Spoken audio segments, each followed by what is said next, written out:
Jamais mis en garde contre les dangers de ces produits. Et un jour, sa vie a basculé. Et le 12 juillet, qu'est-ce qui s'est passé? La moisson approchant, j'étais visiter un silo ou une réception de céréales de semences. Et en montant en haut du silo, alors des silos, si vous voulez, c'est à peu près 5-6 étages, voire 7 étages d'un immeuble classique, mais c'est la différence, ce sont des escaliers de meunier. Et arrivé en haut, d'un seul coup, grosse fatigue, il a fallu que je m'assoie, plus aucune force. J'étais mou, j'étais assis sur un sac. Il a fallu me mettre un ouvrier, Christian, m'a aidé à m'asseoir sur un sac et il m'a dit qu'est-ce qui se passe. Je sais pas, j'ai complètement KO. J'ai plus aucune force. J'ai mis 1h30 pour redescendre. J'ai mis 7-8 minutes pour monter. J'ai mis 1h30 pour redescendre. Donc je vais passer voir mon médecin quand même en vitesse le soir. Je prends rendez-vous par téléphone. Je m'en vais chez le médecin vers le coup de 19h et en partant sur la route, je perds mes moyens. J'ai plus de jambes ni de bras en voiture. Je finis dans le fossé avec la voiture. J'ai perdu 20 kilos en un mois de temps. J'ai fondu. Et les douleurs qui devenaient interminables, je dirais, à en pleurer. Je supportais plus de vêtements sur moi. J'étais hospitalisé. On ne pouvait même pas mettre un drap. J'étais nu sur un lit. On mettait un drap en l'air pour me cacher, mais je supportais rien du tout. J'avais mal, je souffrais. Alors donc, on a fait tous les examens nécessaires à l'hôpital. Les examens nécessaires. Je suis resté la première fois presque un mois. Et tout rentrait négatif. Tout était normal. Tout était normal. On ne trouvait rien. Donc c'est moi qui deviens fou. Je perds la boule, je fais de la dépression quelque part sans m'en rendre compte. Je deviens fou. Après 3 mois de souffrance, les médecins diagnostiquent une myopathie. Sylvain Médard décide de poursuivre ses employeurs en justice et gagne son procès.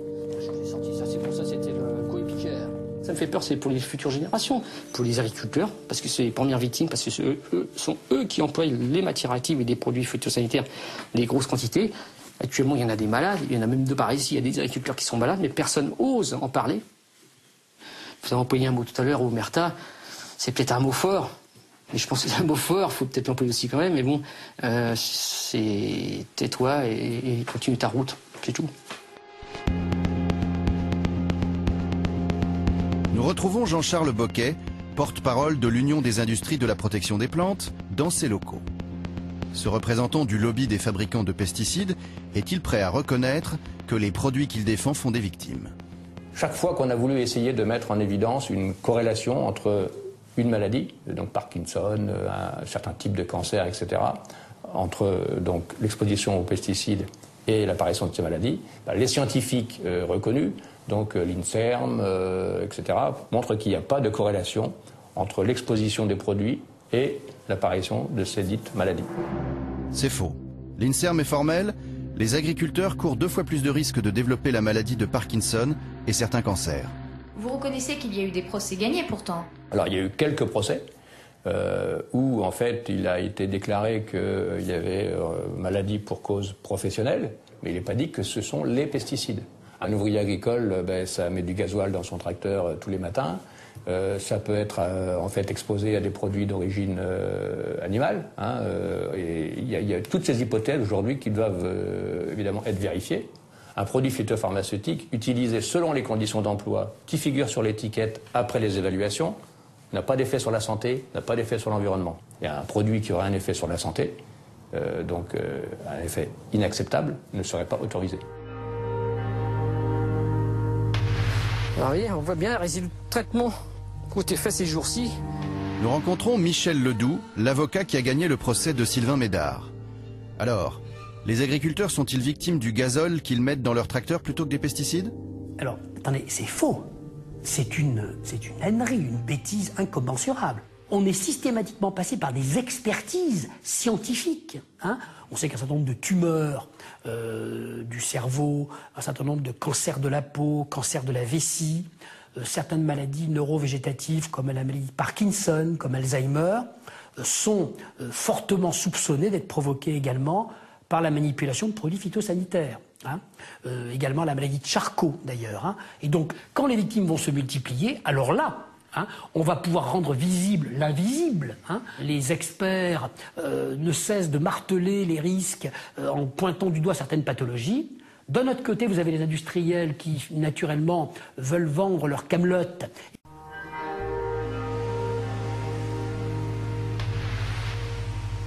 Pour l'industrie des pesticides, c'est comme si les agriculteurs malades n'existaient pas. Comme si les études démontrant le danger de ces molécules chimiques n'avaient jamais vu le jour. Quant à la majorité des agriculteurs, ils sont tellement pris par le système qu'ils n'arrivent pas à imaginer un monde sans pesticides. Le lobby des fabricants de pesticides nous a envoyés chez un agriculteur modèle, Christophe Grison, ardent défenseur de l'agriculture intensive. D'après lui, les progrès techniques auraient résolu tous les problèmes. Ce qui a vraiment changé, c'est la qualité de pulvérisation et puis tout ce qui est maintenant électronique embarquée. Là, vraiment, ça nous permet d'être... c'est ce que je dis souvent, c'est l'agriculture écologique, intensive mais écologique, quoi. C'est un drôle de concept, ça. C'est pas un concept très courant, quoi. Non, mais on commence à en entendre parler pas mal, là. L'agriculture écologiquement intensive. Voilà, c'est le nouveau terme à la mode.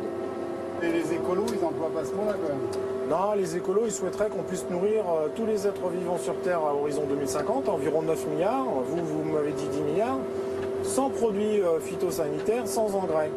Moi, je dis que c'est pas possible. Techniquement, je ne suis pas contre l'agriculture biologique, bien au contraire. Il y a des idées très intéressantes à prendre chez eux. Malheureusement, moi, sur mon exploitation, je ne peux pas produire sous label agriculture biologique. Je ne peux pas me passer des produits phytosanitaires pour désherber. Je ne peux pas me passer des produits fongicides pour soigner mes plantes lorsqu'elles sont malades. Vous-même, si vous êtes malade, rien ne vous empêchera de prendre, si vous avez mal à la tête, du paracétamol. Je ne vois pas pourquoi moi je ne devrais pas soigner mes plantes s'il y a un besoin qui s'en ressent.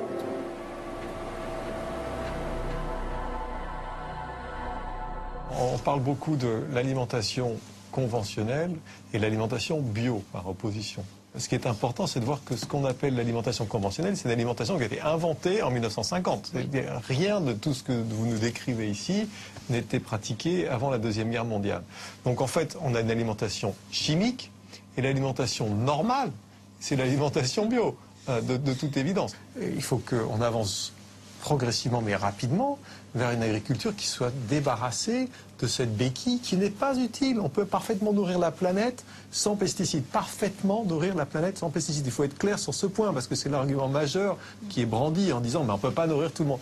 On peut nourrir tout le monde sans pesticides. C'est vrai que quand un agriculteur qui a utilisé des pesticides depuis des années arrête d'un seul coup, pendant 1 ou 2 ans, sa terre, c'est comme si on lui retirait ses stéroïdes, sa terre, elle ne peut plus suivre. Donc il va falloir qu'elle se remette à niveau. Et ça prend 2 ou 3 ans.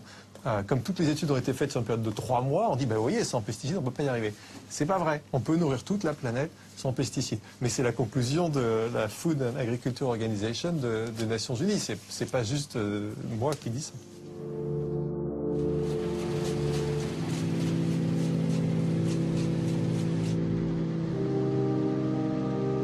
Au cœur de l'été, nous retournons chez l'agriculteur Christophe Grison. Le blé est enfin moissonné. Pas de surprise, grâce aux engrais et aux pesticides, les rendements sont très bons, 2 fois supérieurs à ceux du bio.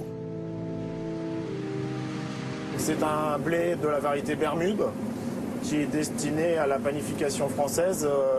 Et donc ma coopérative Val France va prendre ce blé, le nettoyer éventuellement s'il y a besoin, et l'acheminer jusqu'au Grand Moulin de Paris pour en faire des baguettes pour toute la région parisienne.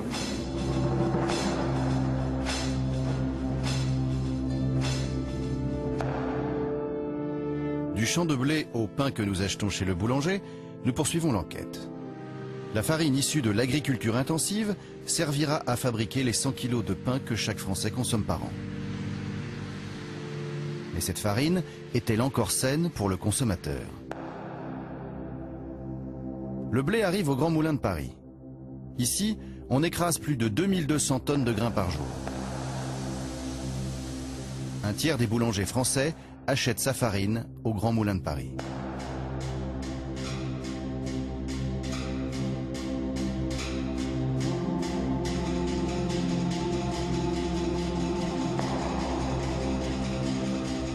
Nous décidons d'envoyer un échantillon de farine complète des Grands Moulins de Paris au laboratoire d'analyse chimique. Contient-elle des résidus de pesticides? Les résultats d'analyse dévoilent la présence de 2 pesticides en quantité importante, le pyrimifos méthyle et le piperonil butoxide. Surprise, ces insecticides ne sont pas utilisés pendant la culture, mais lors du stockage des grains après la récolte. À quoi peuvent-ils bien servir? À Sens, nous nous rendons à la coopérative agricole Cap Serval. Alain Peretti, son directeur, nous reçoit. Pour lui, le principal problème de cette filière est la conservation du blé. Pour éviter l'attaque des insectes, la plupart des coopératives aspergent les grains d'insecticides. Le blé stocké dans les silos va donc y baigner pendant de longs mois avant d'être transformé en farine au moulin. Comment diminuer les pesticides? La première mesure que nous pouvons prendre, c'est l'absence d'insecticides de stockage, puisque faut oublier que nous allons mettre de l'insecticide directement sur du grain, qu'il n'y aura pas d'activité biologique pour les détruire par derrière. Donc la première mesure à prendre, c'est probablement, c'est sûrement en tout cas celle-là. Ça paraît évident et ça paraît extrêmement clair. Les résidus laissés par la culture, par les désherbants, etc., sont infiniment faibles. Ils sont beaucoup plus importants avec les résidus d'insecticides de stockage, une fois de plus, qui seront appliqués sur du grain une fois qu'il sera arrivé dans les silos. Conséquence, on retrouve dans la farine jusqu'à 1000 fois plus de résidus d'insecticides de stockage que d'insecticides utilisés lors de la culture du blé. Pour éviter de traiter les grains, il existe une solution simple. Stocker le blé dans des silos réfrigérés où la température ne dépasse pas 10 degrés. Problème, ces silos coûtent très cher. Seules quelques coopératives en sont équipées. C'est le cas de ce silo qui appartient à la filière dite CRC, Culture et Ressources Contrôlées. Elle n'utilise aucun pesticide de stockage et produit de la farine Label Rouge. Une partie de ces blés non traités arrive au moulin d'Yvon Foriché. Jusqu'à récemment, Yvon transformait également des blés traités. Aujourd'hui, il ne produit que des farines Label Rouge, sans pesticides de stockage. Cette poussière-là, auparavant, je ne pouvais pas rester à côté parce que je pense que je devais être très sensible aux insecticides qui étaient mis pour conserver le grain. Et ça me faisait saigner immédiatement du nez. J'ai voulu me faire opérer parce que je ne savais pas ce que j'avais. Et en fait, je le sais. Voilà, je vais voir le médecin, il m'a dit non, c'est l'insecticide. Ah. Voilà. Mais j'avais pas moyen d'arrêter. Hein, même à un moment donné, on m'a dit oui, mais comment on appelle là, t'es hémophile. Je dis non, je suis pas hémophile. Les farines de qualité, sans pesticides, sont meilleures pour la santé. Pourquoi ne sont-elles pas plus répandues dans les magasins? Le problème aujourd'hui de toutes ces démarches-là de culture raisonnée en France, les seuls qui sont réceptifs, c'est les artisans boulangers et pour moi un seul groupe de la grande distribution française. Il n'y en a qu'un. On achète des farines de blé issues de culture raisonnée contrôlée parce qu'il y a un monsieur qui s'occupe de tout ce qui est alimentation qui se pose des vraies questions. Et pour son groupe, il a pris l'engagement, c'est le seul. Et c'est pour ça que ça dure, même la démarche. Parce qu'il oblige même les industriels avec qui il travaille à utiliser ce genre de blé. Sinon, ça serait mort et enterré, ça marcherait que pour les artisans. Malgré leur belle apparence, les pains que nous trouvons en supermarché contiennent-ils des pesticides? Nous faisons analyser en laboratoire du pain complet industriel. Les résultats confirment nos doutes. Nous retrouvons encore 2 pesticides de stockage en quantité importante. Le pain complet, qui nous a toujours été vendu comme un pain santé, comporte plus de résidus de pesticides que le pain blanc. Pourquoi? Parce qu'il contient l'écorce du blé, qui est au contact direct avec les pesticides de stockage. Au moulin d'Yvon Foriché, nous faisons une autre découverte. Ces pains aux céréales et pains complets sont souvent fabriqués avec des mélanges tout prêts concoctés par les industriels. Dans ces kits, on retrouve des additifs chimiques. Pour quelles raisons? Il y a des boulangers qui peuvent être d'excellents boulangers, qui font vraiment de très belle qualité, et que sur le pain complet, personne n'aime travailler le pain complet. Voilà. C'est chiant le pain complet, ça colle aux pâtes. Donc le pain complet, bof, il fait ça. C'est pas le pain, voilà, pour nous c'est un pain de régime, c'est pas un bon pain. Il y en a parfois certains qui me disent, bon j'ai 5 kilos de pain complet à faire tous les jours, bon ça m'embête de faire, voilà, il dit je prends mes 5 kilos, je les pèse, je les mets dans le pétrin ou le batteur, j'ai du pain complet derrière, voilà. Dans certains cas, c'est pas vraiment les productions auxquelles on attache le plus de soins. Mais il faudrait peut-être informer le consommateur. Mais on va loin.